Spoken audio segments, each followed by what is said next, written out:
Yo, Busia. Yamon Adri, Mona Kwabaziba. Oh, yeah, Costa TV. Jumazido, Jumazini, Kasa, Jumazina, Yumbri, Yankopaya, and Aduma, yet to me about Nasi.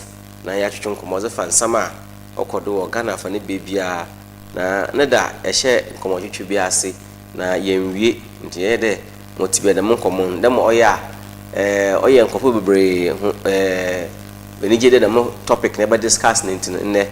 Yaza, you would to me a sordona, the topic no, ya discussion a tomb, as about a way, the mintino, motiviano, ne, Yaza, the topic about your no, economy, na some. Says in the process of covering the economy since 2025. NDC Aban, your mama, will be taking over with the second term. Indicators no look good, they look positive. Until we know they say we are recovering, but if you in there, certain aspects of the recovery also even makes things look bad and worse than it was before. Na ochara wakata kata nyeme do the more ko do nyina yire hunyina no oya cosmetics ochede we atrema obi we painters e was ebe siwo na ehwe n'enyim na oya no hoto no bibia ya correct na so ewura inside na ochede nzama bebre na ho a onkodiye na asam ko sa oda ho nti da topic e bo hwe na nsam waka no etunyezie na yeza atuye na asam ko so ohia kase fan aye yankasa ye ne minister ohwe yen science and environment do oye Emmanuel ARMAH-KOFI BUAH osanso ye MP for Elembele constituency na oka asambi osin the fight against GALAMSEY. The challenge is prosecution no chede kona obo foda obo chinkofo waso o punish nkofo na why zan ozama ministry no na onye apanne nyina nsisi aba kona eba foda nyina ya eba boa madam GALAMSEY ya why kanka why azusu ya ozama omani nyina yetum yetase another ya brana no asakra na maba ya ahotobotumo aba nipa bebrena no wozin wana no wozatum Bishop Duncan, Archbishop Duncan Williams was in there. Or they bompay, Yazama, or ye one hour, or ye GALAMSEY, or Okutia GALAMSEY, who send the forces be teachida. Was so you tell them of him or Kona walk on 2 minutes in Queen. Now, Mrs. Minubia, Menjin Zide, or Yam Pai Bossam, Majizide, or your action, or they take action. Now, it to me a bread and Yama be assy. Ntino ode etum yeze yenen sifum na yema mbre no oye adwuma obi ambre no ba chini bia no so wa banimu so opposition no so onyi party bia o ne nyina no rebo mozna yeze mbre no ye adwuma ma obi a hu de mbre no ore ye adwuma nti sai ye bona ka ye GALAMSEY a ono emra na nyi obezi ne dam nti e bo hwe dam asamizo na etum ya discussion na yeze enajun kire yazaba mizinzi oye dani abawana munua oye BIGMAN ofia ha LAMIDI ALHASSAN onu ya AYIKOO TANTRI electoral area one assembly member enyo osanso okasama oye NDC AYIKOO nti ne enyumbri oboboen na discussion ye twan the MPP was a one rep no abedu yat there onche bi obabedu ha ndobudu ha no chede wakan ho ma enyina eze dam discussion yi za abron yenda yem producer oye Ben ase benze ni mozi bo owoso aye nyo owe checheche so weje azori nyina ma waba abohwe madwumezi wetum waba do ena minti from now to time ayebo wie neze no chede kodo na enyentena ma wo TV no onda ha usanda ye wonya papa oho yezimo AYIKOO TV imazini ya Kasa yimbir eshia nazi ena adwinche as about current issues are okodo omane Ghana henya omama BIGMAN akwaba BIGMAN yes sir akwaba yeah ekwe ho bibia ya fine oh alhamdulillah ebusa fo so bia no huye bia no huye ya me ase nyo enhwe ne da yen discussion ya na yerekin even nne okay, they would do because Concerned Drivers Association of Ghana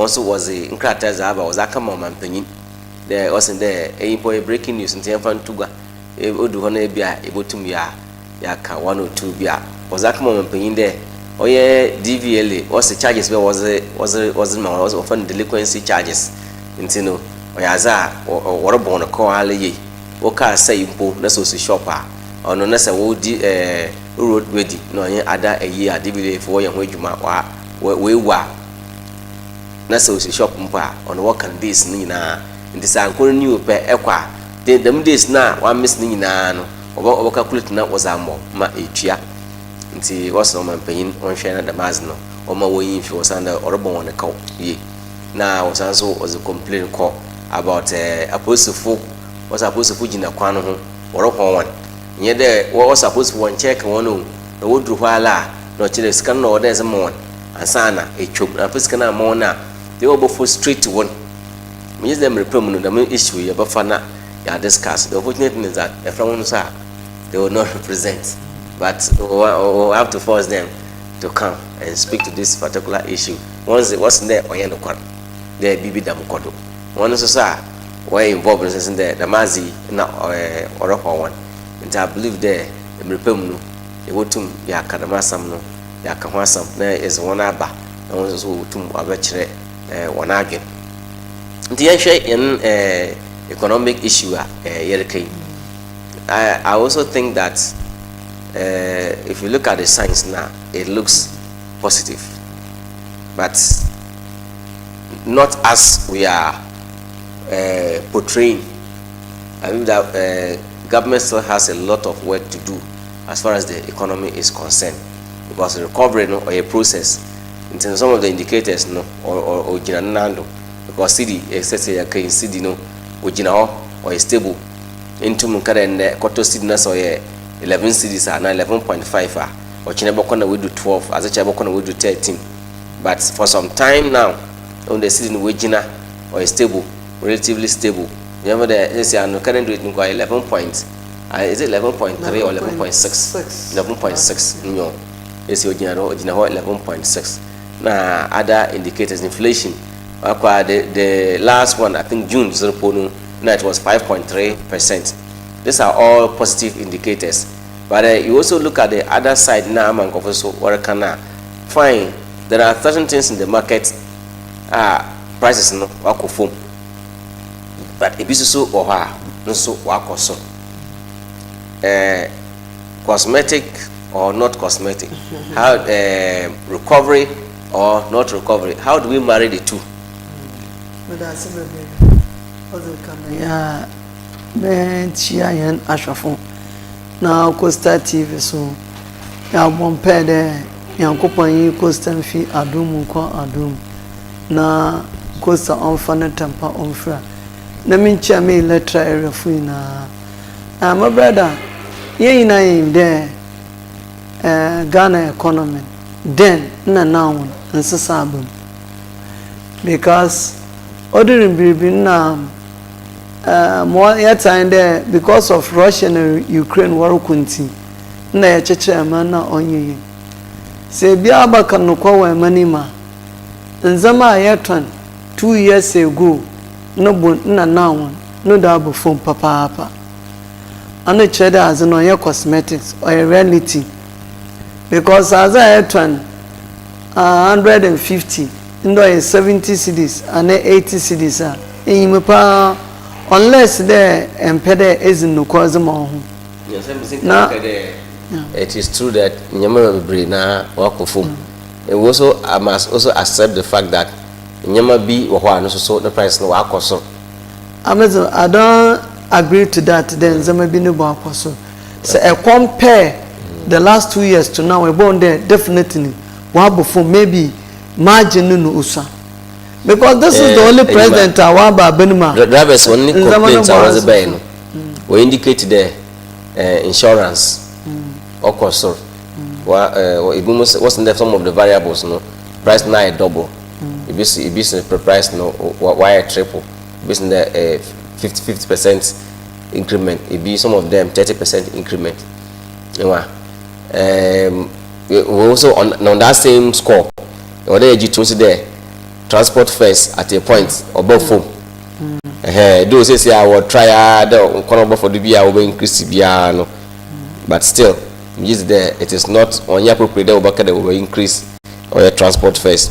Until only to the other variables no or one spare parts or prices no also insurance watum DVLA for one charges also watum. Until these are nyama is there watum.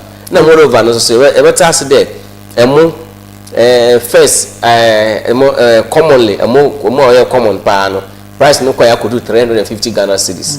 Let's say siano waba we go do 250, it be 270, it be 280.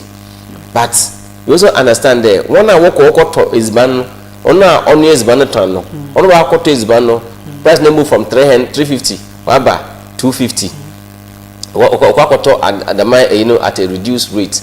But as bana otiman kofon man otin 10 series and 20 series 2 years ago no the man other what no if you cross was also what so the what do cassava yana da yar kan hasami cassava from the farmer's side that was a market nimun price now what do I drop by 2 kra divisible by 2 but when we say has no go no one put once and so what to hands maybe said how do we marry the two Martin there the reality is that Martin there in zamanu BUAH kofom na iye timamufuna o senda yenso ye yenzi ye BUAH abanan iye yempede ye be ba jero dey no blame me na abano maba sa abano so take decision bia na no ye show kakra mo ba kind of abanitim yazin because people are saying that abanitim yazin because internet that America be there you see the word touting. Yes, I shouldn't use it. Yeah. No, America be there. The men you mean now ho.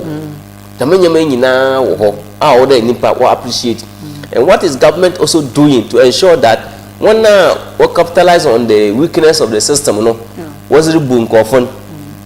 Or to transport face unduly, on the way to prices of goods and services, on the way to know. And there, Danny, send to quite baby dumb scene there. And the economy na Casamana no or stable. Or stable real, you will see changes. You will see changes because Obodo in baby in your cassette memophone, you're betting on once a day, young boy.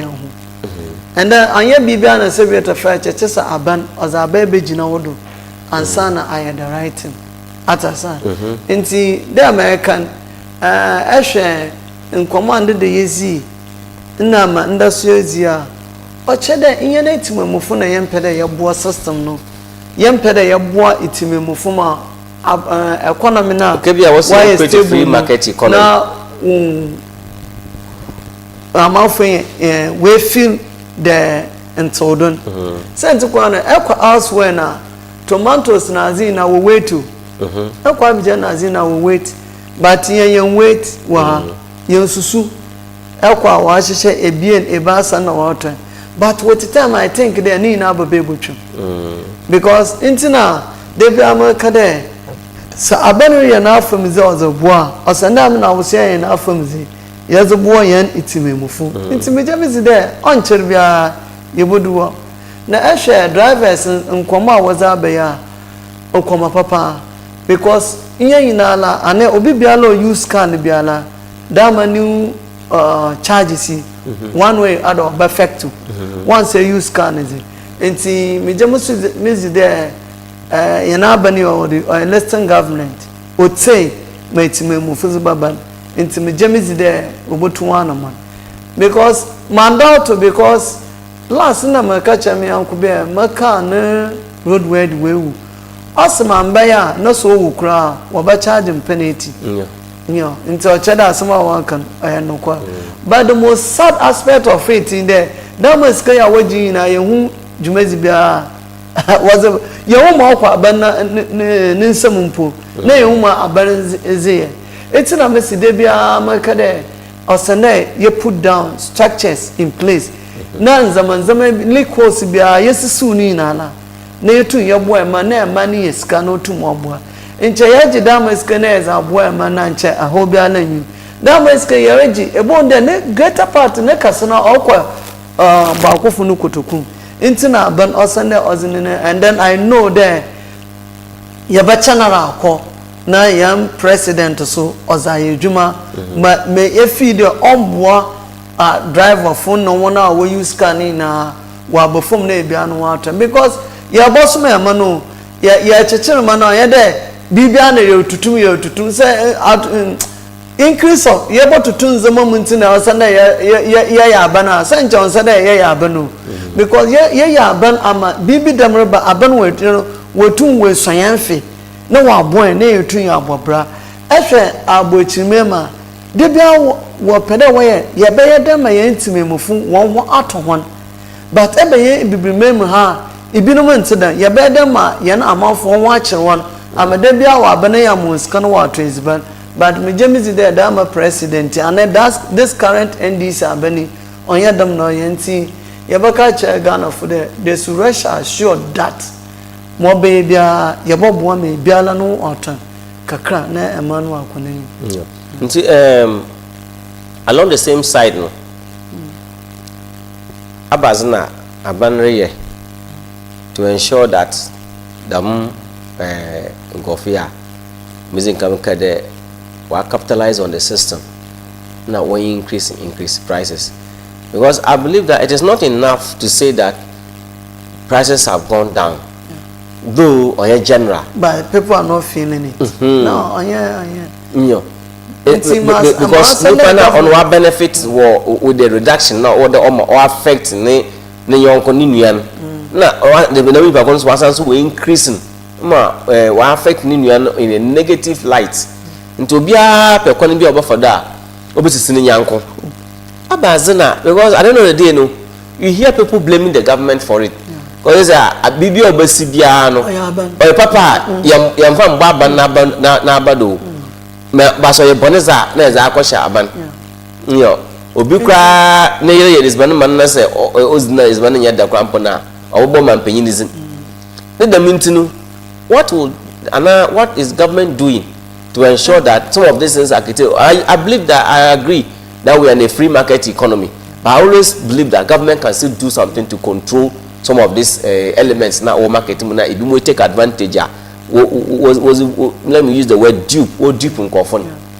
I am because eco market in no buy day e won dey eat on different price different price see some why say why should our form association no worker fix them as the bottom on them a pair 1 to a pair 120 na dey it's not helping the system e rather be well meaner you need one side na emuya oye 2 caps oga chande honorable impo 13 cities akumpo ayambaka by biton we about 17 cities yes atasa enti say osana aban of attack force no bogu system no mu no what check that manzebe all day your free market but nzema bi owa most especially mo import zeban taxes be now zina what todo until then now eba was todo enti abana ya president yes the embassy form they are form tax force na tax force akokrom na wa ma them onye de bia chesa was abai kan yimpa ansa na wa ya mo safata mata de Ghana fiansu ban ya de so wa mo na ya mpede ya be mo safata enti aban bo use tax force now other things zama me bia no water okay mama am share category certain items via one list wa ha what's the prices no I another wako koso transportation that one is minimal ebumu ewie wo ho increasing first transport be abofomo because such first travel konota na ska wajen na sisa wa abofom ba abofom wansa na ko so ketekete because I remember baby abaso ko na say fi Accra Okotamale it's almost 300 and something no this year eco STC alam ya kase ya STC move from I think was it 280 to 350 but before no is over that because some are fuel before the last time prices in Besani before no was an awful. The last time Moko North, I think that was somewhere April 2023. That time, you know, na STC what je go transfer fare 2023-2024 na ya compare I think it was around 230 na somewhere 2024 no oko 280 but say here no oko 350 and even only with the state own no metro mass also this year yeah we increase one prices so tam na work the one told but tam na fuel so kakana na we dey increase one for the best of my knowledge this current government and zama orienwa e biala nya abota and then wa kada cooperative biala and ejuma biala ebobaka biala oba mejo yes because there is no need there eboto nsu na abaka I don't know in economic the state institutions be bring now work yeah but since state institutions be because I share Gihawk na no zaman last year share there one unfaso orokoso you anti we are testing orokoso anti e biala gbana hu bazin because our yan share this year our mo mazin be aban mogun no wa imagine because you to it now they be an impe ebiani yes a man na shawon some the 1 year ABCD no why na was discount zu buon kotokum and then none of you about to tell some when you about to ban as say them the there is different thing altogether. There's the issue of also employment abana shabo bring regards to employment mama Kasa and this one all this one just a journey of my pockets of people no a journey of mine begin with a step and so na kada mafage mayafu abra ejuma na inwo the demand and supply ejuma na ya bayan ebotu demand no wa na ya make provision for supply oyampa aban osende ofayimpa by current state economy is away for impa bebe so wa crash economy into yan kakra because NCC for instance they osende aban fayimpa o sent kun there in some akodo wan marketing na osende nchaba na NCC fu when itimemufo igomufo market for one is nkomo there yenye ni dey ma wa ye na obwa nkakra na ye kokko elimina baby bantama assembly member na okache ende obamos nde offer munkofo here education to one boy I'm telling you since Ghana for education no we here clean up management for one band say yafa NCC for instance abalfa impogum no was started the educator amount for ebon there dama system no politics now why ya obeshe na zaman answer for ten ebon there ni na why there wa before because mbro wa manu muntia there ebe trade be in life ebe shebi ahoro ba abra engine do Kasa mafa muwa osende engine do sa Kasa mfamu na engine do a osende mi uko asenzibia egumu fi na ka ohoro ana often the formation of character enti with time na kakra since Ghana baby a edu no education plan in ya shende da answer nsika check for the one resource NCC wait yo the I asama makapa asama makapa so no way budget specialism NCC na NCC will employ young youth was one good education okay cham there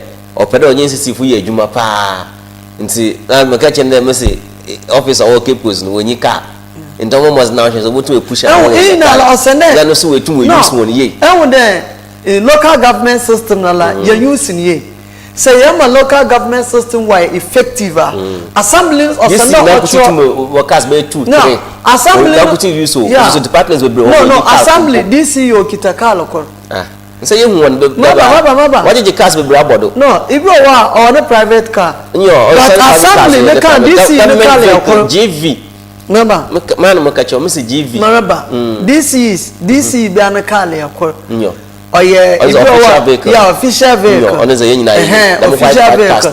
Na your assembly so pickups na za obo assembly ni nejuma. Na coordinating director so all entitled to one vehicle.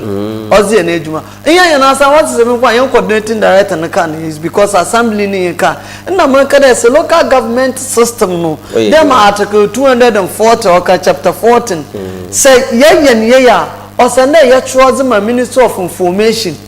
No my NCC your chosen man no my NC you declare vacancies or war NCC no employ information service no employ amount for normal logistic no formal no way you and what they or send your boy you want as government they make sure that ya damazi I don't so Obama amount for baby why then when you do more why Obama yan system no so because normally amount for baby him the young constitution is today us today even a tribunal every because of politics in the EU4 sabi monto sabi EU4 why money what's one pin my tribunal mbado because a tribunal mbado e biala ba set up e biala we police engine watching boy what the police engine wa it's your system was send yin na ya boa na abanotum or employ a information service non formal na NCC dama institution say ba say an agency say ba say or send ye empower one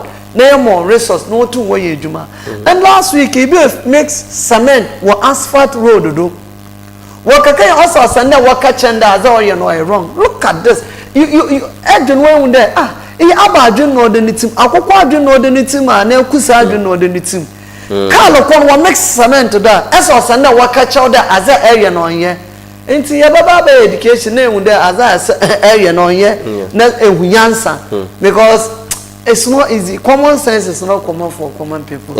And then in kakra you would do. But as it be ala area be ala on ya the papa be wale enyim. Some better fair champion for one even chabo for banyan. Enyim da area no here.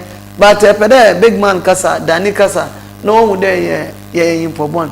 Champion see kakra what time you would do. You would do. Okay. Na economy nze piano obaka no kwa Ghana bia na me economy no oginana and people for no one peda work no kwa the economy why no but some of the variables na people for work so as an onye one day onye night one day wonder so why don't you also accept we accept the criticism accept this and we are working no because it's MPP for one they don't have moral right to even talk about moral issues so economic because they don't have any morals when it comes to economy everything in this country they abuse us with impunity the only government I can be asking enter president to pop water the catch of water in the school down waste water catch one minister no one catch so I don't know about instructions or boy school then look at this president water I say so about 1.2 abamam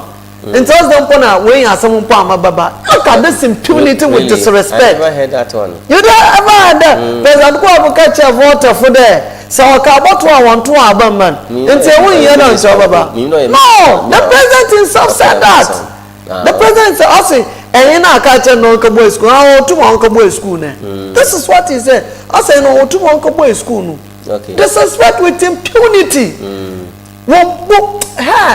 Ghana boy bro also na go Ghana ya bre yanda me aside your president today president John Dramani mama one my discipline urban kaka yen na so yen self discipline na yen form one na man nko ni nti ye share economy for that economy no wotu wogina nando I also think that general issues nti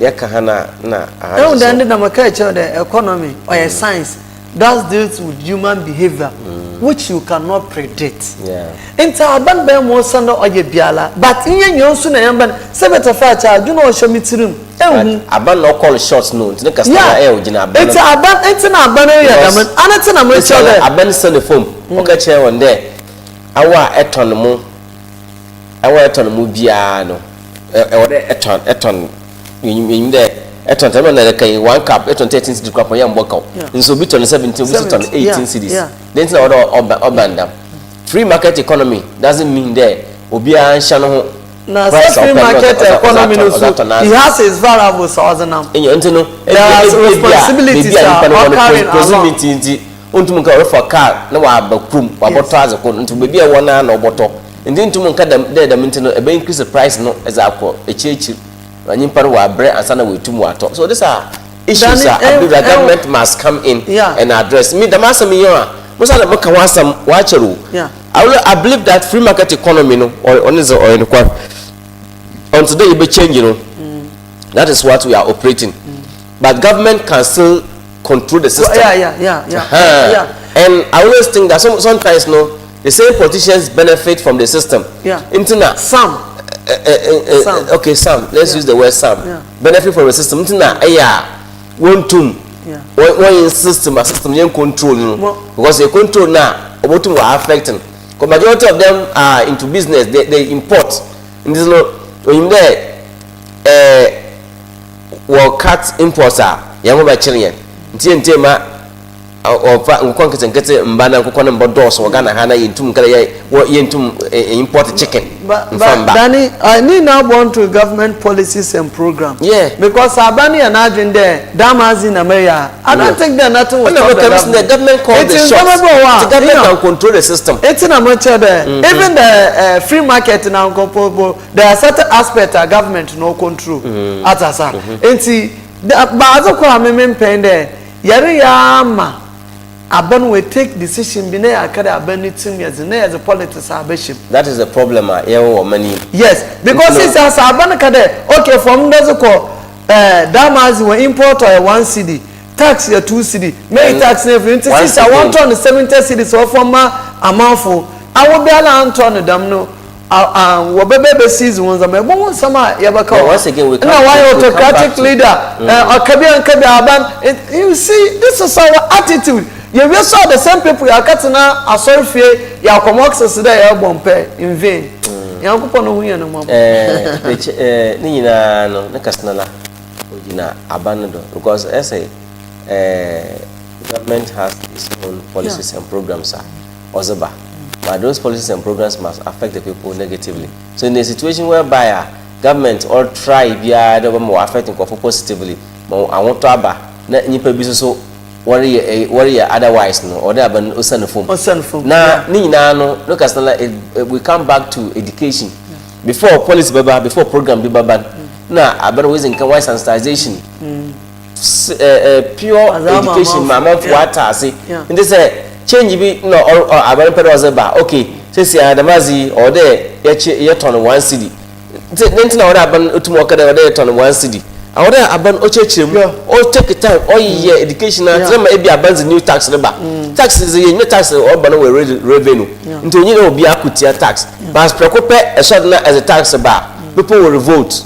tell me so na prekope is e-levy at all costs we must implement e-levy no though the general people don't like it oh no people don't like it no chinchina we are government into order implement offend then e-levy. Though there were people in the government, they didn't like the idea, they opposed it, but we still insisted there, or there is a bar.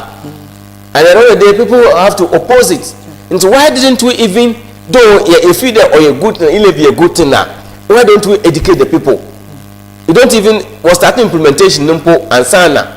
Was that the one year campaign? Advantages so many.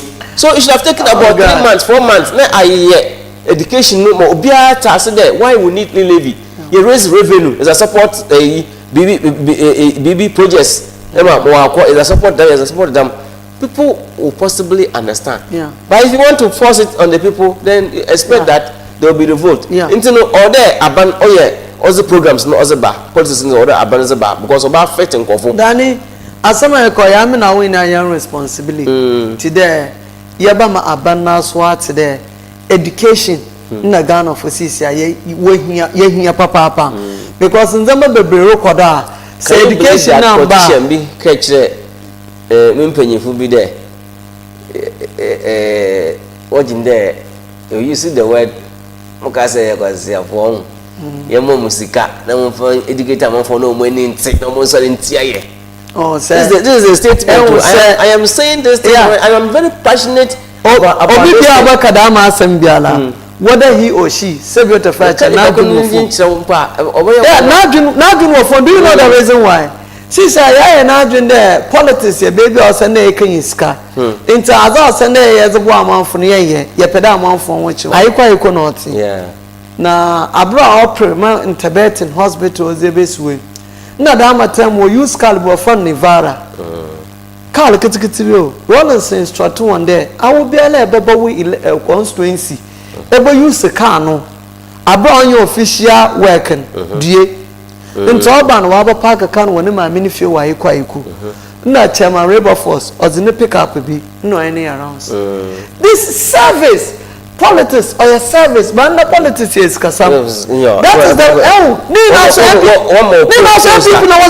how do we blame MPP? That's the problem I have. Okay, Kasa Mama Kasa. You see that service yan amount for the Abra Bansu Sabe Kufu Bepe. No, what started there? Politics or your business or your Kasam. And in the end is for challenge I face in there. Ibiri has on some photo. All MPP fan to one wire. What to Kotokoro market? Go to Kotokoro market. Mama, go to Kotokoro market. See, one may exercise assembly. If you know the container, see basa. And this is for so pedo yebi. Yakaka was so and this MPP fan to one wire. One put in our bag and some of the same people goes against MPP there. So so you see the kind of people that we are dealing with. I think I'm listening now your education. And then I'm a catcher. And then I'm a catcher. They are telling you this because you are in power. Yeah. Because they want to do it. Into the worker that much but the same people told MPP there, able to end this abon wa man kwan ya da menzamen because we man o men kwan me ya da menzaman. Onyan no kwa because ya kwan no wo chechen containers be benzema oya MPP fu no mo da mazi e katakita am dey be so am NDC was member do na madam fair what is wrong is wrong am mebusuyin po all of politics of divisiveness because emma party was as a kesi ha or you mean onye na agent but even today people are doing it what if there equal minister people have put stores new market here worry people have taken positions in certain places only there where is also there no ono why mama party babere mtu no there woman come oye na education this is important to no ni na education oya za won nyina woye I always disagree with obiela obakada masam say be blame NDC for NDC for one politics why is ika MPP for one politics why is ika no politics no let me tell you something okay Kasa it all boils down to what the Ghanaian product when you NDC for MPP for they are all products of the Ghanaian society so it tells you the kind of people that we have produced as I said there was a time there was a particular DCEB or Ikrobim no or your principal or training college be no were appointed as DCE nipa about office no one small car be Fiat be no use after 1 year I was a government car no use no Fiat no after 1 year I got officer there a capital this is no or brepa as a chapel office no gate line we be the budget chop money we be the budget school fees no go foot now until one officer we just can watch washing nechi e wo picture ya obo we ya dem papa the mazi ompe mo kodo am the mazi ya obohu obeti obeyi mezi enyima papa na mkroma after 4 years no nkofuna la story there was the pen because on means kama yenzi enyima on them kroma za wo ye no wash na roba was there eyi oba office mpo wentuma ntokal wentuma incident me say our papa na roba was a shana into what are you telling the next person the next person or roba almost down the bottom class almost down the basic that you know abandon office more so these are all products of Ghana mama Kasa mention ami Sam BC in there and MC will keep course in there abandon one sidum point one mazaman sabaka and I will make money. Do you know the reason that is very true. Do you know the reason why? The opportunity is there. You have to open up to investors to come invest. If you you want the extra greediness. Yeah. Yes, and laziness. No, yes, bo abandon futurum. Ebiana inwa eba man konde obey business egbe environment man no oye ne business no kodo no aka de awa ebuan on your papa that is never exist inti enka no payinfu aisafo payinfu so was as small there for come payin bi na ekọ na payin no wa mo bi bia eche no one small bi what's payin no ye payin papa inti aisafo si tukuchi inti ekọ sende definitely on mo bi anu no chedo oye payin papa onye bribe but the man no oye bribe but is it good? Yeah, that is encourage mo fama na ma the spirit of sacrifice. This is the core value of typical Ghanaian. Ya kama asende extra you saw the azawa ya mon where then when was so anan chede e cha fan bibi different. That is our culture. But in there ame makacho the spirit of fama no ko bana sama na shimpa nsa ochocho ni tin o chan sa afaba oyadam amede musumama ba oba mesi bi so de na ma mehwe asama makacha mbene se bi peyin suma wa ekwa nseso ma first in finance summon first ansana ezaza ozo small no ezama atasa dem no what trainer ba it ekwa zinense sema na ope ozbo mo ope on form mo anu so nche do se na ekakasere atasa it motin there say eye DC opportunities be was more investors they are ready to come and sell your ideas to them. Give us the proposal. You will get money in abundance. Only armchair DC and then lazy DC no we have Baniska. I'm telling you. So let's see this issue of people from we created system no at one. International workers is not to then NDC why don't you stop it? Let me tell you the reason why America a product of the Ghanaian society no. It is done by Wunyina no. And this for say I wasn't MP before we MP before but they even said worse than what you are saying today. And this for we before a better one to them and this by the same thing. So it means that this in by no obowie. MP in so by no so obowie. Are you getting me? Because when you there we are until us there or betching to obey the obey the ocean out by the win. And you should be the same language nana or to and this people for you when you will country waban hina or American and other Chinese. When you say Ghana for so it is the product the Ghanaian society has produced. Now what be money paying for? It be more man but are you getting it? It only happened to have some of them in NDC, some of them in MPP. But Mama Kasa mentioned sent to Kwamaka them there. And the NDC na power. Na if you have man son MPP reba that is year 2000. Dama temna Asian Satin Zinda Ani Cape Coast Municipal Assembly Chief Executive. Washana over there my essay. I mean in Payakan Pomehun. No in Payakan there was one Bob Ryan. The same thing was there. In MPP is war ban in poor ban or ban amass words. It's a bear feed them about my MC or send them amass word. But I mean that is the reason why some of us we are fighting for the tribunal. And as I may before there, a chinabi, Mabra, Marshamaba, Namaban, oh no papa very decent na zinti. No more or more big moderate. Maybe so what targeting Maba. Maybe was saw a maniska, Oza Shanaba, Nanabana Bakacha, Mabade, Waja, one Barbara. I don't know, I'm a pedal committee. And then I say scholarship secretariat. Shall someone see? Afaka Kabo to me 861,000 pounds. So euros. Dama Freya. Onya shemfa money echena was damas kana baba shama ba horba and you think that you should not bring tribunal to deal with these criminals tribunal number onya politics so it's going to deal with anybody Mama Kasa the same special secretary President Muhammad download you know President Mama Jebelo, you know, or catch any minister and be there. I will be alive. Ever your corruption, Bella, I will sacrifice all this with you.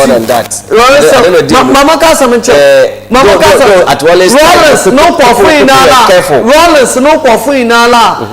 Who the Ibrahim Adams, Chachichi Carter, Vito Solomon, Nazina MPP, Jenu Wender. I had them with Jenu one day ways the school. What was this kind of more day a day? As a day. Misappropriation of funds. Yes, but I am misappropriation. Kwa preparing ones no misappropriation. Kwa preparing ones no mismanagement. Chachichi Carter mu. Udi yaya. Chachichi Carter ne zamade. Ibrahim Adams. Difference is what it be what come here was a Ghana for only a misappropriation. I am misappropriation. Personally, let me conclude. Mr. Personally, I am against that law because I'm a Msikade, Mumfankoye, Mumfanko Mo. No, feel the damn time when a Moses in a Mundia Mono. Oh, ye be aba, or say mo. That's also the buyer boom pan, Miskane could be a buyer. You have as a buyers are more money in your score buyer. Why do you have to tell me that I've misappropriated funds? And you come and charge me. Let's go to prison because of Mrs. Personally, I am against this law of misappropriation of funds. If cause financial loss to the state, that one we can look into it. Every I'm more thousands for Kay Juma. I will say a Jumano, who Jumano iron, thousands so we can't account for it. Honestly, we have to ask you questions. But much thousands is Mazaka, as Mumfoko Diamo. Muna mono yerba emu eduemu na ebobaka to amfa ko dua baye na baye no yenya faso so baye nim. So why do you have to accuse me there of misappropriated funds? I don't know your political no, I am lower or it is lower that law is Mama Kasa mencho contract, a lot of contract foreign contract or your component to be kakao. Kaswa highway na yeyeno and maman part of the component in cheddar or send way upgrade one market is one no what's the hospital was one into our price and cost MPP for the Bayer campaign the NDC for we inflate figure not we pass that is it I remember very well. 20. So why didn't you educate the people? Remember, that is the reason why. Look at the education no here. Because you do 2016. Yeah, campaign now you do one. They told us point blank one eye, but two are better one. Because of that, another interchange crime people before. Yeah. People before so it is before this same thing. Nto was here one. No. It is for was not before. Danny on your wasn't this before. It's as I am people for year SN1. What was the 50 million? Was it to Omona Foundation in Ponka? You can't compare this with people. Even NDC have brothers. And this are $1 million. What's it? It was it. Don't know about it. Was it? Why Gangan to one change? Meanwhile, so they one water for YM issue. Ya was bad. One on YM contract. No. When we miss can chair or sans chair, ma. Yeah, chair. What for Maniska? What for Maniska? Now who caused it? Who caused it? Who caused it? I just never know what's going to Atamis the late Atamis Moon just coming from Oyomi. I'm sure the finance minister. Even that time when you put on your finance minister was a September. What's in there? Mama Kasa because of politics, I wasn't in Kanokwa. Lawyer Bobat no drew. And then none attorney general. Lawyer Bobat no drew. Lawyer Baby or Baby Michio. This is one of the honest people in this country. I know. But MP people say, lawyer do wakaji why you mean brand. Do you know the reason why? As Deputy Attorney General, was the docket more to name? No one there. Nay, boss Nankasa, why a pre-negotiation with Wyoming that are out there? It's kind of watching and batches. Into who am I? To come and say, why about a situation where the president ordered that don't pay the money and before President Baba Kadam, the negotiation is already done. The president I'm order in the west of whom am I? Because because and some people also saying echo court I court also no damas no they want to damas can in batches one for man now in the state in all obu mbra court wa shadon etina as mbranyim no onyim mbran also no as no wanyandam into 1 years ka but tell my president what briefing more say there this is what is then around we make this statement because MP bimpo watching what's the young queen we am skill I not don't pray say MP fan I not don't pray David say NDC time MP no watching on them kondo ko parliament brand ma kwande obi ko parliament MP from them they should that was NDC they wonder mama say there also all urban and one turn no wakaka mo wakaka in chawan kas you don't know sure ehu there muka bibi today this NDC and MPP people they are all products of the Ghanaian society so this is a reflection of the kind of products you built in this country. Are you prepared no. To take up the mantle of leadership? NDC now we are not the same. There is far different between NDC and MPP. We are different in ideology, different in sometimes policies and programs. Different thinking. When it's different thinking, that is true. When it comes to character operation, I am telling you, the value is the same. It's not a shame. The value is not a shame. The reason being that I'm now in a yet no way. Set in a classroom, you suyazi. No woman work. I'm much 10%. I will extra 6 and F5. Never down where academy now. Are you doing? Am I doing fair? Yeah. That's what I'm saying. No, 10 will be such a 10. 10 and 10 in a so 10 and 10 I call Atasa. But this is the case. I am watch a train. Now make a 10. Also, I'm not in a it doesn't want to we will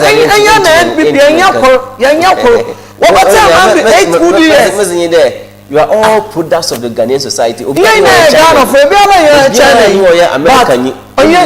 told you, human beings varies. There's no accountability when your party is in government. There is accountability. That is the problem. NDC, there is accountability. Vicky Hammer. Ozo komo keke waneka. Maba. Vicky Hammer. Ozo komo keke waneka. Limdo onye $1 million. Obeje politics. President Mama sack her. This is leadership. Edu bwa nkazi nkomo. Ozo ba meni zinkazi nkomo de. Woman sikabi. Woman sikabi na obotu mwenye president akasa damu. Sa omo resigning. That one. There President Mama. Azawaye. But he yawo emanimu. They say under the same President Mama. I'm MPP. MPP from Wamba. Attorney General. So why the same under the president too. One Attorney General we declare non prosecuting cases who were being prosecuted. President Nawama. No.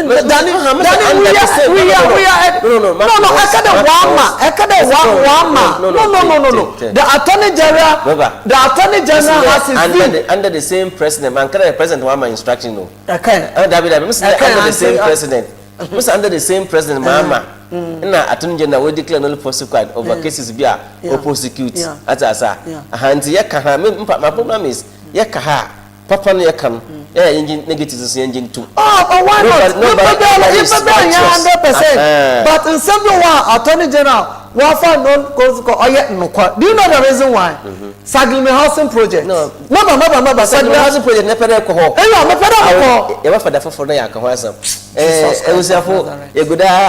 Discussion on this Kasa program. I believe that in one Kasa you can put the conversation in the proper context. And even here, I believe that these are all products of the Ghanaian society. Produce. So it is our duty. This is our duty. Variables Internet Echo School. One question here. What's the discuss the similarities and the differences between ABC? No, was ever. Internet.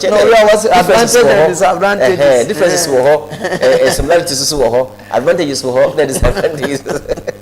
I believe that it is our duty as a society to ensure that Obia abamu biano or there or render service osma but oye danala obia nyi obaye adwuma o maneboshe ni gen ebe eja akutua ekwa bochira public service onye ho na wonye sika e prenye sika go into private business. Government will create opportunity for you to operate bayano in the African setup no bon there obi wo hompo na say onyu party na wa benimu na let's say a successful businessman will find a way of bringing that business down. That is the African concept. That is MPP attitude. Now you try the. That is MPP attitude. Sadama Suban NDC for you. NDC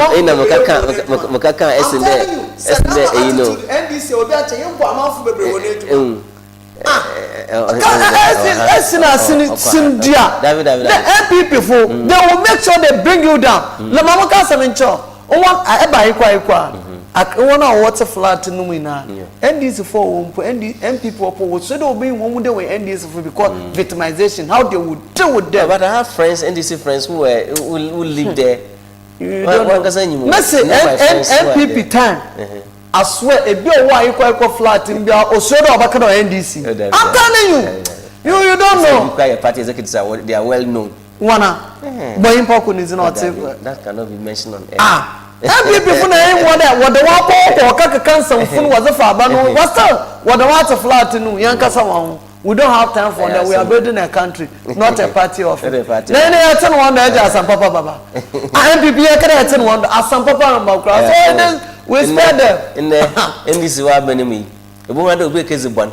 No snitch name Makata, a part nature. Mama, so obey Mama. So MPP you put a case the Mubana. The woman there secretly why I know who do this because of 3 days party no work wagon. Neda Mintino was name small but also the Bakade or a member of the opposition on the open medium. It was name Makata party not wabenim or MPP no wabenima. The same thing, no people who did the same thing in the era of MPP. As I said, as some Muslim cannot to because we live with these people. They are our friends, they are our parents, they are our counselors, they are our sons. In a way, no, Ghana for but in terms of delivery in governance, it was so sinibi. Yeah, because then this was able to put out protocol market. Stadium, interventing, and CNC. ABAWANA Monta project and MPP will be why I mean, it's not my duty to mention them. If they want to mention them, they should have been here to offend them. What was the money man was that to go was ARMAH? The whole Ghana president, Mama Kada township road 1 year 10 kilometers far to the whole Ghana. The whole Ghana. The man could be sending a video be also Fanko road. Mama, why and clean? Make sure the road is not yet fair. Now, Kumasi Express Road, work 20% more with area. That is true. It's all your continual project. Kumasi Express Road, new Express Road. Don't be deceived. The other side is also no. Don't be deceived. New Express Road or President Mama, the big push project for Ultra New Express Road. On your Kumasi Road, they don't know. New Express Road. That down so or you continue. That down is what worry. And I'm sure the New Express Road now. Walk 25 kilometers where do Kumasi. Just as governor. Why is it? Yambona about why is it? President Mama, so na bonabado. Ewa, na yero ko. Ewa, obi no so why no so bonabado. The video must tell obi there share look at something good that is happening. Na no so kokoma no ka je no so na enyim there e continue project we completer. Into whilst we are praising him, I should also praise the person who started it. Let me so as Americans or no quite. Let me tell you. And I think that I will be fair to the person. Mama Kasa mention MPP for one BB alone one no washas. No, when you know,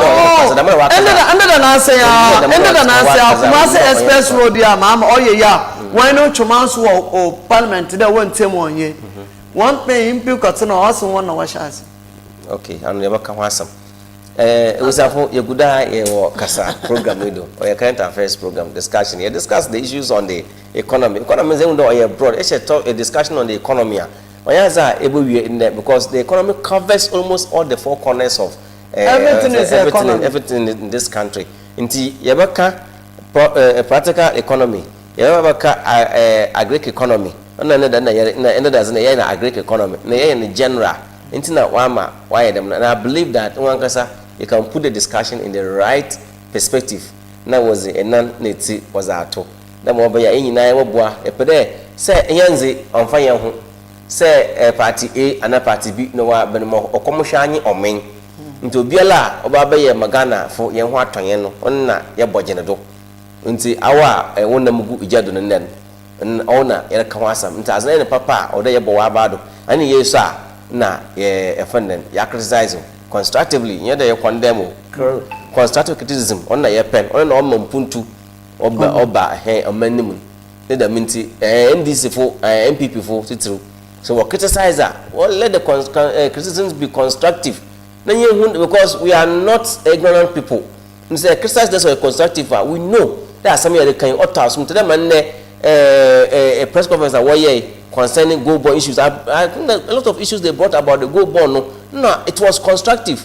They gave constructive criticism about the governor Bank of Ghana one operations but you don't go and say certain things even obia on classroom you know that you are lying, you are doing propaganda, and this is what you politicians do. I don't know, they know you are family, you are friends, and then you ordinary people and you want to always deceive us. You are not always being fair to Ghanaian people. You politicians, you are not always being fair to Ghanaian people. We are doing fair to Ghanaians. Inti yamfa onunsi minya big man na mnyini wo fia ha ye da discussion yi. Ebi pinyino o so ro bazo so mboduru ha. Inti oy na la discussions ye about your na ya ka ya chen na adwen. Na Ghana for so we tey. Wona wo tey nyina no so edan wona ase. Ma so mesenzi oy dani. Na yenhwe Galamsey issue yi. Minister Emmanuel ARMAH-KOFI BUAH. So the problem they are having is prosecution. Government with all the resources, all the accoutrements in place. Abazintina, or kade prosecution no problem no. Is it that secretly they've lost the fight? Nana mama clue enyima another breaking news all saying there. Ona wo more Ghana water now first what to check the stability level of the offender in soon no. Was it to go? Was it rate percentage that was it to go in? One will be a warning. There will be a percentage to go because the stability of the water stability has gone so high that you cannot mention it. I'm not from one. Pure water will be done turn no because the belief is that in sooner the same in sooner na nikasnala was a pure water my yeto yenom into them chemicals no na elements no ya accumulate to system no. The bottom are main na yarba. Indiana yenom pure water no we are not safe. Intina ebi mo say was there our waste can quarter alkaline water nanom na ye save no because say na yenom pure water even when I want no bottled water to they are not safe because the elements are there untumi yin film what was it yensun nti was there more ma any stability level bia they shouldn't talk to the media and the people have refused to speak to the media because one more what has that we have been warned not to do that where the our position is at stake. When you come in, we have families to take care of them. Is it that similarly we have lost the fight and we are doing all this? Talking about prosecutions, a government, a minister talking about prosecutions being a problem. Minister Nasa, read so. But I headliner. And I read the Okoibon there on Yadam no Pede or Combat. In your media and in your two church and some was one, but I'll be surprised the minister Bakade prosecution is a challenge. Yeah. But another call I'm in there. You could buy a first born wedding. If you want to me finish baby or on buy quite because I'm buzzing. But a friend 050 8206 840 050 8206 840. What to a friend now? I do what in Chile. Danny, if you want to me, baby, or on buy quite a combating some fun in China. On Shasimpu. And to baby, I Galamsey, and one it's me phone. They have to take the fight upon themselves. I agree. And the last and I'm sure you see, you could be. Watch one hand, I come a police for the oil Galamsey because what evidence how could that one Jane. This is the way we should go. Say na ye pede ye mo oye because abano go ti on to fight Galamsey no because you call one of us banada osim say it me mu phone wore ya azena eboko dem onyeye because time ababa sighting wabo on formation ekwa they will go in the night maybe they will find a way it say it me mu phone ye jetum there damazi omboy ye reko etia I tell you onye 1 month bibi abedezin no answer man can't tell that you quayala. Mazamaka, the best of me on the way Galamsey. What one when you more? When you want to wear damn but when you want to matter, this is the problem at hand. It's how we police boko si siala. Oh, police into one hint no way one. What police of Papa or from what my hints? We are Wakajiska. Anaze muntumi I don't have evidence to that. Into muntumi. Commander nema order na yako haya kai operations are what's galanze kwadowa ha yaka operations are. E bonde member of the I hope the S was and kada awon S. Baba a member of the operation team no about to have fragile say is never there. Often you na yereba ha nti wonder one hodo. Oboko no obi anyi ho. Wa park so we the galamsey no wa ye. So who gave the tip off? About police ni na wa madam information. 9 months for ample was why ye. About to why possible. 9 months ya. But I call him in there. Young gallant 8 men of this country, very talented ministers.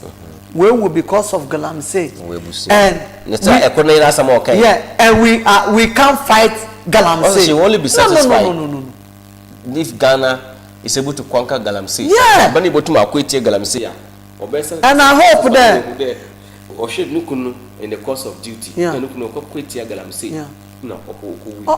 Yo. This government should honor those people by fighting Galamsey. Yeah. We all agree that we cannot eliminate it completely, but bring it down. But it seems that the floodgates have been opened. Previous the floodgates is not open because there is a law. No, forest. The abandoned we revoke it. So no, I want to Danny. I'm a support Galamsey. Obi bialo oye Galamsey be amundo oye threat to human existence. It's a michirobi oye Galamsey. Ana tidanumpa. But as I'm pena eta saying there, abanori mo send oye. It's me mufun or send yansu your sorry. Yaku. Once advance oba support yan yaku etien or send your son. Na yaku ya. Me fias won konko kuntie won. Pump action guns. That is the reason why Inyan atimemufu yebotu yaboa. Inyan yabafa police fund there one bra. Na ya police fund na ya eden yakọ. A police fund there yin wokita na soldier fund there yin na yetu yakọ because yan yakọ wokita etu na azinti yan tu yan fight one. But once the state has empower people to lead us, we can fight them. And then Danny Mijamizi there embrace there inyan yina Yabosor, Yakwete Galamsey, because Galamsey no kun on if you want to fight criminals, they are going to fight against you. It was a crowd and my boyfriend or Sunday I share papa because one more one then a quitian one. It hasn't a but I know me assure that you're busy one looking you. It's a minister, effort. Plan A, no one here. Let's do plan B. Let's ban every Galamsey be our whole country. As the Minister for Lands and Natural Resources, ARMAH-KOFI, Honorable, has acknowledged that prosecution remains one of the biggest challenges confronting Ghana's fight against illegal mining. Yeah. So the media also I explain the reason. Yeah. The video is also there. Also the reason on the more wires and I am from despite the arrest of hundreds of suspects and the seizure of thousands of pieces of mining equipment Mr. BUAH said 258 suspects had been arrested in operations against illegal mining in forest reserves as of July 2026. Forest reserve now ya banned as of July 2026. People are still operating there. Now, us there, but admitted that the key challenge was ensuring that those arrested were successfully prosecuted. So why don't we assure that that those people will be prosecuted? So this Attorney General also comes in. The prosecutors also comes in. They must do that. Another issue about buying there. What the monk na 9 was funds and worry with Moko catch one. Was 1 hour law enforcement agencies. No, but what you should more than chairman Ako, a party boy, Winjard. That is the problem. That is the problem. What is wrong is wrong. What is wrong is wrong. As on your biology, I'm a now because Galamsey threat existing human life. Because of Galamsey. Also, the minister disclosed this during a policy engagement with Imani Center for Policy and Education in Africa, where he outlined the government's ongoing efforts to tackle illegal mining, commonly known as Galamsey. Yeah, the MS there, their effort was in place, but I'm a man pedamu in the Galamsey. It must be stopped. I just don't get it. Mentasi because of you pay one scar obiya. Dama illegal money no was baba shishayan ba urubano. Enti Ghana ibiala, Ojun Ghana umbiala. Sawun yo, wubredo, we ankwaya Galamsey tell you to stop that nonsense. Dama kwasi azano ya monto sabi. Onja no boy man.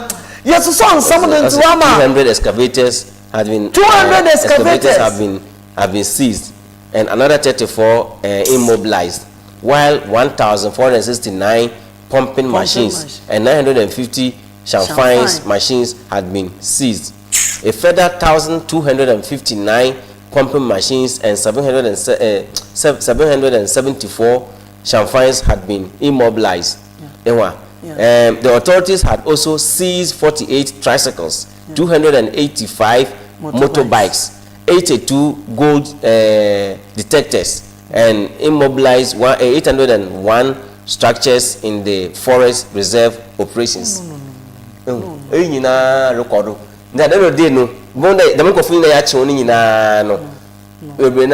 foreigners. China down to education. Because education no wa interdamans me on kodo. Enti amano we have a long way to go. We have a long way as far as this fight against Galamsey is concerned. And then I think that we can start admonish people in authority. Yeah. We accuse the previous government, including myself. Yeah. We knew some of the party boys who were doing Galamsey. Today we know some of the party boys who are also doing Galamsey. If then we didn't take action, today we should take action. Because it cannot always be so. What is wrong is wrong. Sometimes, very appalling that you keep on talking about these things when there is no action. I believe that a responsibility. BUAH, my chairman is a CA. I mean, I like that your comment too. Yeah, party office, no. Party office. Yeah, chairman is a CA. We always have a chairman in mind. There is a BBI. The mobile chairman about Warren bread. Because if you are to your family, a chairman about one tomb. Let's make things a little bit softer for the generation yet unborn. Once we buy one good testimony about their forefathers, about their parents. But say in the Dama, a few people getting rich. Tell me, Erican, Oban is because we are Basha Yamba Roba, there, oh Papa, one Bobra. Then also be cut the mass in between most of our men's kind of way we are. Next Wabo Breya, we Ghana, your man wasn't doing my copper punk or the jail, and Indian Kama Morton. Oh, also can be very no. Why is the Ibe someone damo make it a motor damo koto fua na guy be kitaka so feed them your refrafu or Kasa has it massa opportunity and yes and yanche a young buffer. When a man is going to review, I wasn't knowing what was about 1 man. If you are for the market, if you are a market, if you are blue. Ought to name 50 or Shanaba or Bobra or Shanaba. Now I was a say a man, a real man, now the gentleman of the catch will be there. Yana Yabokuya de Tia and Zama or Kodombo. Amezi, Obia Galamsey Biala. I mean, or you know, no. Because Yan and Nanum now broke when there's a wizard or Shafomo. One Bassano. Nayana do Yando. But Nina, so I don't know. Until I'm saying, you know, I can heaven no cause of bias and no. Because one way or other, yeah, I sorry, be up upon sinning, which is very, very wrong. Oh, yeah, your mamma can say, I bent another criticism. Let's say, Pension Juma, Aya, but wasn't Cosa TV multimedia production, or will be a queen natural was amo, was a bra, near Monte, often or in some children in this a camera operator.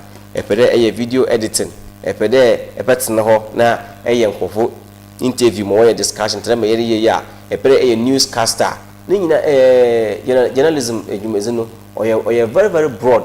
Into Mepere Biano, Yasha is at war, and news gathering, news reporting, news radio and TV presentation in your camera handling, and video editing, video operations and video editing. Or Dawson, or Azar, you have more than within 6 weeks, or very, very intensive. You were well-trained, renowned journalists, some with over 20 years of experience, or over 30 years of experience. I would watch Wazi, my 8 and some children ye, na ye. My more do point there. Kosa TV, our partner media houses across the country, Accra, Kumasi, Kaswa, Mankesim, Bebia. Media house will be on Kosa TV or links connections will hold.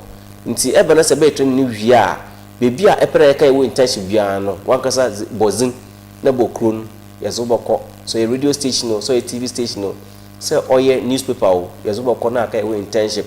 Nessa Yamicha has Nessa internship new year, Nessa Wumuma Suenya.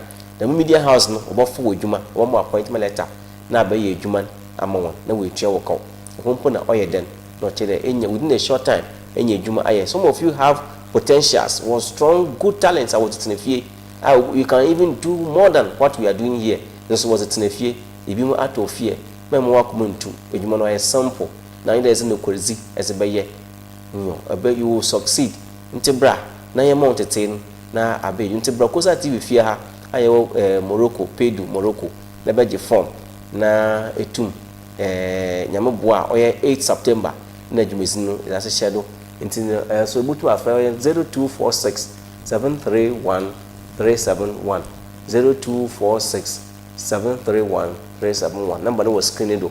Esha ebutum ehu na afrem penyifo na wa kire kwana eba fada wonsabaka oye forms ni bi na se we chiripo botum aba ono be ma obi ma ada na aye training no nti ewia na wona basa na akwa na akọ bebi a ebere yewo internship so esubo koma akwa ni fe ndi momozna bra na yenche digital journalism, radio marketing, media law, media ethics nyina yebechiro ndi momozna ne to anamambra na yemo da mtiti na abaye nsantwe adwuma ne bi abaye professional journalist, professional presenter, professional newscaster, professional video operator nyina no yebechiro ndi momozna to anamambra na yetwa na abagida mtisi bi BIGMAN emra na so yersol wonsama ozewie na yabaka che Ghana friend azibiala area efi the onion onbo man kan kon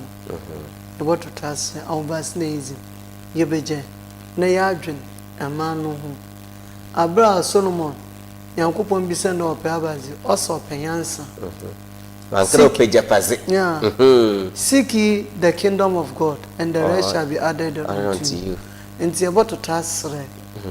Yes, a Christian from the Muslims. Yoko sorry, Yoko chapel nazi.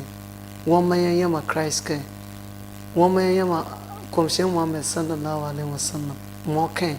Young fene it's me mufu. Na yimpa on task there. No so ibi.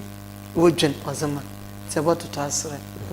Most especially, you know, GALAMSEY, Yenje, Omboyen, Yenye cooperative man, responsible mining. Responsible mining, they are on caution. But GALAMSEY that you have to, the law has to deal with you. Send them when you Kasa, ne there, Yimpa, ne existence, ne pede SN. No two, Yana Yatanazuwa market.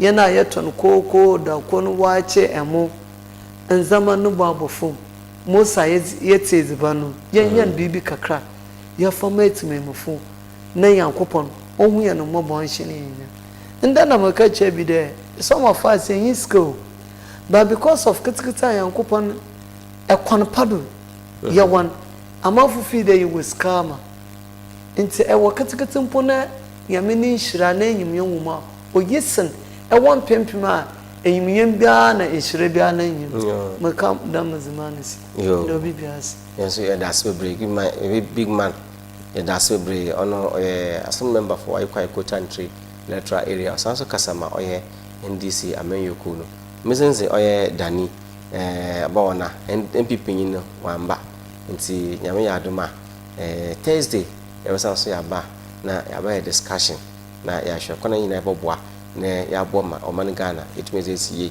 se nyimbi na so GALAMSEY a wunio so wo tunufo kunu so a tunufo wo yira tunufo ne mesafu nyina was on ho agim nti nyina ntumfo na mo wanta ase de GALAMSEY no resen yen nso we can do proper mining both me akan ho bom cooperative mining no for companies no by benya corporations young Ghanaians waka ho bom one number no hwa na wa mapinyi base wonyim waka ji one license one mining we are why reclamation responsibly we why reclamation we say asase no enwa na chere bibia record yentum kra yetena asase do na e wo gold na broyi motu no fasika no faso no fon kono krom ka ni krom ye it won't happen nya na wore ye dem adi but we have to do it in a very responsible manner o ma yenya faso no na ina asase no so faso aba ho dem obaya gold no na se yetu na se katada years to come obasa so aba foforo basa ye set asase na na anyi ondi yeso ebi o boy ondu 1 year mpu tema mu kodun kono ofene atina hoda ntinyim de road side bi wa owa bonde waye ondu ya e bonde wa sanso wa ba ware de ewa na ebi kade gold water osanso de ebua edua rutwa no na ebia pete gu fom wo so taala basa so we free da mo not nti wotum waye wasanso wakwa ka ye bio mo hia nde you do it responsibly the bottom so yaye so why do we then always have to hide na yaye nzama onye de bia na wo chase yen abi o manyina ye mbo enuanom na ye man no onye ye bronyire mba nje no krom ho no nkra oba sese yen yen close amay ono obo ma ya say na China fo bebre na woje won kro ho waba wori ya GALAMSEY wa won krom ntum ya da mazna so yan Ghana fo ya bo won ma wor say na asase na nka champagne ye Ghana he nyima za ofan champagne na last week you ko eyi wo chebi of some powerful no papa na yi I tell you ikrom wona no munde wan kasa wa build champagne was wa build locally akọ chebi a oye etin na wasa akofo de na nechi na wa GALAMSEY almost everywhere is GALAMSEY and why should we live a country like this our so bigger responsibility to ensure that we bring this practice down na yetum na ye ho atan yami adoma ochine na adachi ye we hia na is another segment of the discussion kasa jumezidu na ya brown edem ase bebre yankopon ntu na nyim kire wonyina edem na ase on bye bye yakra